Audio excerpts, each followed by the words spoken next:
ناظرین السلام علیکم ورحمۃ اللہ وبرکاتہ۔ ہمارے حق بات کڑپا یوٹیوب چینل کو سبسکرائب کیجیے اور بیل آئیکن کو پریس کیجیے۔ مفتی صاحب کے یوٹیوب چینلز کو سبسکرائب کیجیے۔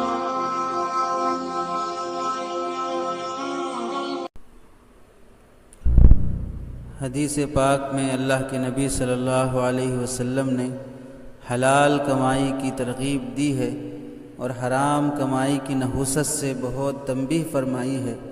ایک حدیث میں اللہ کے نبی صلی اللہ علیہ وسلم نے ارشاد فرمایا، اِنَّهُ لَن يَدْخُلَ الْجَنَّةَ لَحْمٌ نَبَتَ مِن سُحْتٍ، وہ جسم جنت میں ہرگز داخل نہیں ہوگا جو حرام کمائی سے پروان چڑھا ہو۔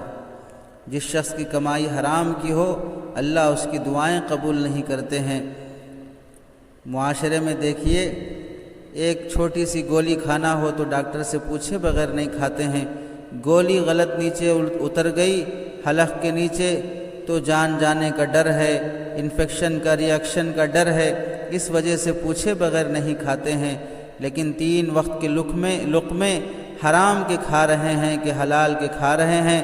یہ پلیٹ اور یہ کھانے، یہ غذائیں، یہ مرغن، یہ چیزیں جو اتر رہی ہیں حلق سے نیچے، حلال کی ہیں حرام کی ہیں، کسی مفتی صاحب سے، کسی عالم دین سے پوچھنے کی توفیق نہیں ہوتی ہے۔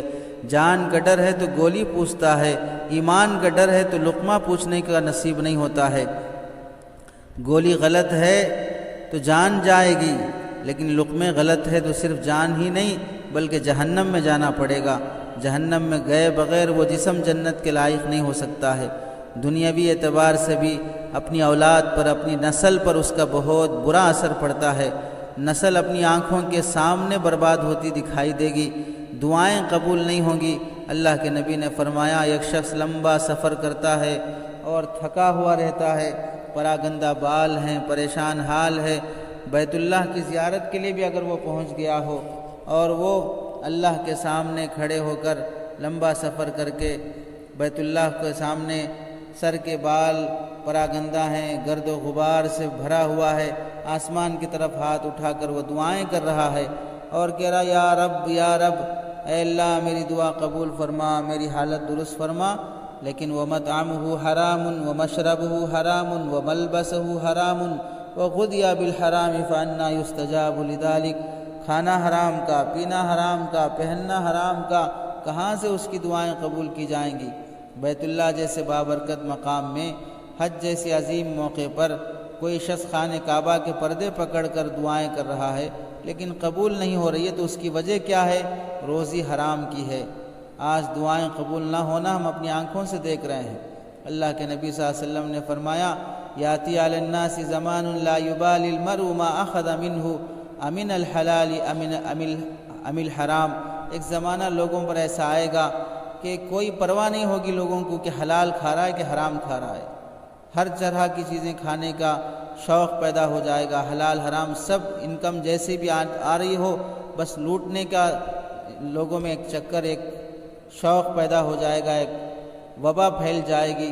حضرت سعد بن وقاص رضی اللہ تعالیٰ سے روایت ہے، والذی نفس محمد بیدہ ان العبد لیقذف اللقم الحرام فی جوفہ ما یتقبل منہ عمل 40 یوما، بندہ حرام لقمہ کھاتا ہے، اس کی وجہ سے اللہ تعالیٰ اس کے 40 دن کی اعمال قبول نہیں کرتے ہیں، نہ اس کے روزے قبول، نہ عبادتیں قبول، نہ نمازیں قبول۔ حرام کی بہت شکلیں معاشرے میں پائی جاتی ہیں، سودی طریقے سے کھانا، دھوکہ دے کے کھانا، ڈنڈی مار کے کھانا، لون لے کے کھانا، مٹی سے کھانا، بہت سی حرام شکلیں پائی جاتی ہیں۔ ان میں سے ایک حرام شکل جو آج کل لوگوں میں چل پڑی ہے، لاک ڈاؤن کی وجہ سے مخبری کر کے کھانا۔ یہ تو صحیح بات ہے، جہاں پر لاک ڈاؤن کی وجہ سے حکومت کی طرف سے جو احکام جاری کیے گئے ہیں، جو رولز ہیں کہ باہر نہ نکلا جائے، بھیڑ نہ جمع ہو، فلاں خاص بزنس کے علاوہ کسی اور بزنس کی اجازت نہیں ہے، حکومت کے تمام رولز کو فالو کرنا ہر باشندے کی ذمہ داری ہے، وہ رولز نہ توڑے، اسے فالو کرے۔ یہ شرعی حکم بھی ہے، جائز احکام کی پابندی کرنا شریعت کا حکم ہے۔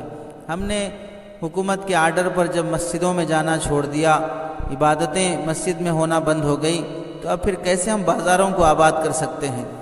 جب رحمت کی جگہیں موقوف ہو گئی ہیں تو پھر لعنت کی جگہیں کیسے آباد ہو سکتی ہیں؟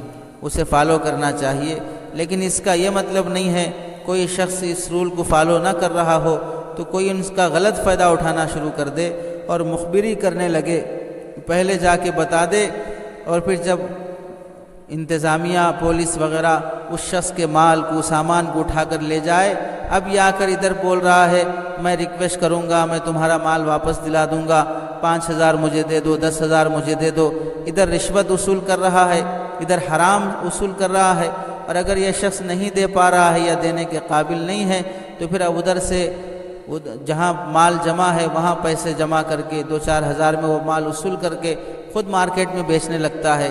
کس قدر حرام ہے، کس قدر حرام ہے کسی کا پیٹ مار کر، کسی کا چولہا اجاڑ کر اپنا چولہا جلانا، کسی کا گھر اجاڑ کر اپنا گھر بنانا، کس قدر غیر اخلاقی اور غیر انسانی بات ہوگی۔ اس لیے حرام کی یہ شکل ہرگز شریعت میں جائز نہیں ہے۔ اپنی ہی برادری کے لوگوں کو بدنام کرنا، اپنی ہی برادری کے لوگوں کو ذلیل رسوا کرنا، ان سے مال ہڑپنے کے مختلف طریقے اور ہیلے بہانے اپنانا شریعت میں ہرگز ناجائز ہے۔ حرام کی نحوست بہت خراب ہوتی ہے، بہت خراب ہوتی ہے۔ اللہ کے نبی صلی اللہ علیہ وسلم نے فرمایا اسی مسلمان کو عار نہ دلاؤ، اسے ذلیل اور رسوا نہ کرو، لا تؤذوا المسلمین ولا تعیروہم ولا تتبعوا عوراتہم، مسلمانوں کو تکلیف نہ دو، انہیں شرمندہ نہ کرو، ان کی مخبری کے پیچھے نہ پڑو، ان کے عیب جوئی کے پیچھے نہ پڑو۔ جس کے تم مخبری کرنے لگ جاؤ گے اللہ تمہاری مخبری کرنے لگ جائیں گے۔ اللہ جب کسی کی مخبری کرنے لگ جاتے ہیں تو گھر بیٹھے اللہ اسے ذلیل اور رسوا کر دیتے ہیں۔ ایسے لوگوں کی وجہ سے معاشرے میں کس قدر نفرت پھیلتی ہے، کس قدر عداوت پھیلتی ہے، کیسی برائیاں جنم لیتی ہیں، کیسا ایک دوسرے کے اندر دشمنیاں پیدا ہو جاتی ہیں، ہم اس کا تصور نہیں کر سکتے۔ اس لیے حکومت کے رولز کو فالو کرنا بھی ضروری ہے۔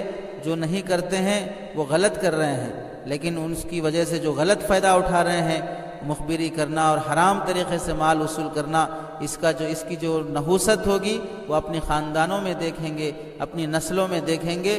اللہ ایسے حرام روزی سے حفاظت فرمائے، مسلمان ایسے غلط کام سے اور ناجائز کمائی سے توبہ کرنا چاہیے۔